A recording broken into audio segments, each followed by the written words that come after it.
জুমার দিনকে পৃথিবীর শ্রেষ্ঠ দিন হিসেবে গণ্য করা হয়। হজরত আবু হুরায়রা রাদিয়াল্লাহু তাআলা আনহু থেকে বর্ণিত, রাসূল সাল্লাল্লাহু আলাইহি সাল্লাম বলেছেন, যে দিনগুলোতে সূর্য উদিত হয় তার মধ্যে শ্রেষ্ঠ দিন হলো শুক্রবার। জুমার দিনকে সপ্তাহের সেরা দিন হিসেবে ঘোষণা করা হয়েছে এবং তা আল্লাহ তাআলার নিকট অধিক সম্মানিত। জুমার দিনে মুসলিম উম্মাহর জন্য অনেক ফজিলতপূর্ণ আমল রয়েছে। এগুলোর মধ্যে সবচাইতে গুরুত্বপূর্ণ আমল যেটি, সেটা হলো সূরা কাহাফ তেলাওয়াত করা। এটি পবিত্র কোরআনের 15তম পারার 18তম সূরা। এই সূরাটি সম্পূর্ণ তেলাওয়াত করতে পারলে অনেক ফজিলত রয়েছে। তবে যদি কেউ সম্পূর্ণ সূরাটি তেলাওয়াত করতে না পারে, তবে যেন অন্ততপক্ষে এই সূরার প্রথম এবং শেষ 10 আয়াত তেলাওয়াত করে। পবিত্র কোরআন আল্লাহ তাআলার পক্ষ হতে দেয়া এত বড় নেয়ামত, আপনি যদি কোরআনের যে কোনো অংশ মুখস্থ করেন তাহলে আপনার ঈমান বৃদ্ধি পাবে। হাদিসে আছে, যে ব্যক্তি সূরা কাহাফের প্রথম 10 আয়াত মুখস্থ করবে তাকে কখনোই দাজ্জালের ফিতনা স্পর্শ করতে পারবে না।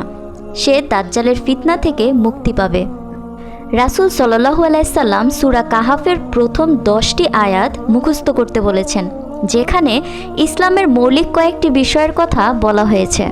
সূরা কাহাফের 4 এবং 5 আয়াতে ওই সকল মানুষদের উদ্দেশ্য করে বলা হয়েছে এবং তাদেরকে সতর্ক করে দেয়া হয়েছে যারা বলে আল্লাহ তাআলা সন্তান গ্রহণ করেছেন, অথচ তাদের পিতৃপুরুষদের এ বিষয়ে কোনো জ্ঞান ছিল না এবং তাদেরও কোনো জ্ঞান নেই। উদ্ভট কথাই শুধু তাদের মুখ থেকে বের হয়, তারা শুধু মিথ্যাই বলে। সূরা কাহাফ আয়াত 1-এ রাসূল সাল্লাল্লাহু আলাইহি সাল্লামের ওপর ওহী অবতীর্ণ হওয়ার কথা এসেছে। এখানে বলা আছে, সমস্ত প্রশংসা আল্লাহরই, যিনি তার বান্দার ওপর কিতাব অবতীর্ণ করেছেন এবং এর মধ্যে তিনি কোনো অসঙ্গতি রাখেননি। 2 এবং 3 নম্বর আয়াতে প্রতিদানের কথা এসেছে। তার কঠিন শাস্তি সম্পর্কে সতর্ক করার জন্য একে সুপ্রতিষ্ঠিত করেছেন এবং যারা বিশ্বাসী এবং সৎ কাজ করে তাদেরকে সুসংবাদ দিতে বলেছেন, কেননা তাদের জন্য রয়েছে বড় পুরস্কার, যেখানে তারা চিরকাল থাকবে। রাসূল সাল্লাল্লাহু আলাইহি সাল্লাম দাজ্জালের সম্পর্কে আমাদেরকে আরও আগে থেকে সতর্ক করে দিয়েছেন। দাজ্জালের ফিতনা পৃথিবীর সবচেয়ে বড় ফিতনা। আদমের সৃষ্টির পর থেকে কিয়ামতের আগ পর্যন্ত দাজ্জালের চেয়ে বড় আর কোনো ফিতনা নেই।